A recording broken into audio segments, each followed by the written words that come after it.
The parking industry, even though in the last few years it has made great strides toward the acceptance of alternate forms of payment like credit cards, is still probably about at least a 50% cash-based business.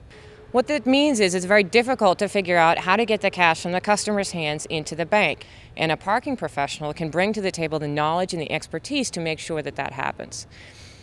As an example, I've been in the business for probably about 18 years. Most of those 18 years have been in the capacity of a third-party parking operator. In those 18 years, every single operation that I've been involved with, taking over an operation from something that was not run by a parking professional, has resulted in a dramatic and immediate revenue increase.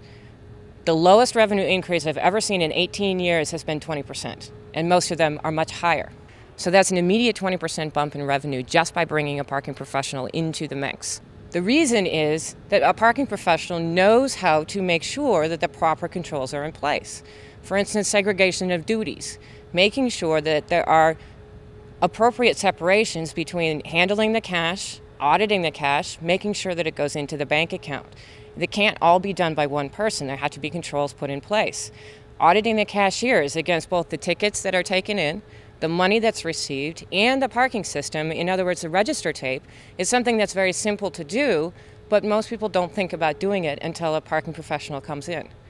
Something small like making sure that you know who has the keys to the gate equipment. If someone that's unauthorized has keys to the gate arms, they can open the gate box, they can lock the gate in the up position, and then they can collect payments and let vehicles leave the facility with absolutely no record of any of the transactions.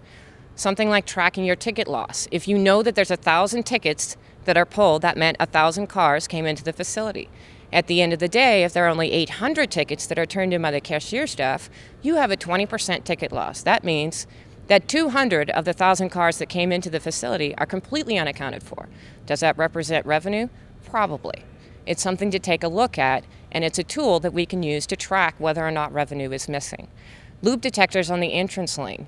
If you disable the ticket dispenser so that it won't issue a ticket unless a vehicle is sitting right next to it, what you're doing is you're preventing your staff from pulling tickets as well, and then when an all-day parking ticket comes through, they can substitute a much shorter-term ticket for the long-term ticket and pocket the difference.